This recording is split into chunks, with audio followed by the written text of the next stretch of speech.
ஆழ்கடலில் கேர மீன் தொழில் பார்த்துக்கிட்டு இருந்தோம். நைட்டு பாடு சரியில்லைப்பா. அதோட சரி பகலில் முரலுக்காவது வலை விட சொல்லி பார்த்தோம்.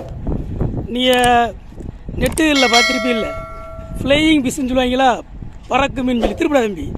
இதை நாங்கள் பறவை முரல்னு சொல்லி சொல்லுவோம். பார்த்தீங்களா, இந்த மீனுக்கு தான் வலை விட்டோம்.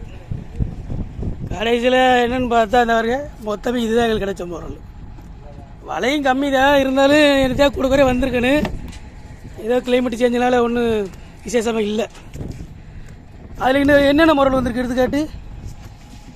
அந்த முரல் இந்த வருங்க, இந்த வாழை முரல்னு சொல்கிறது ஊசியாக இருக்கானா, என்ன கிளியரன்ஸ் இல்லாமல் வந்து தெரியுது. ஓகே ஓகே, ஏன்னா ஆளை பார்த்துக்குங்க. இது வாழை முரல் குட்டி. வேறு என்ன முரல் வந்திருக்கு, இதை பாருங்க. அதே முரல் கொஞ்சம் வித்தியாசமாக இருக்குது. இது இந்த கலிங்க முரல்னு சொல்கிறது. அதுக்கு இதுக்கு வித்தியாசம் உங்களுக்கு தெரியாதுன்னு தெரில. இது சப்பட்டையாக இருக்குது. நெல்ஸ் எதுவும் டேமேஜாடா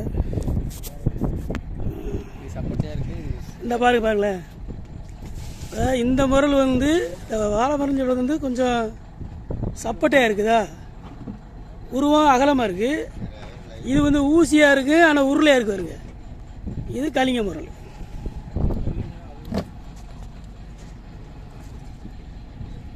இதான் இன்றைக்கி உள்ள நிலவரம். பாடு வரப்பு சரியில்லை.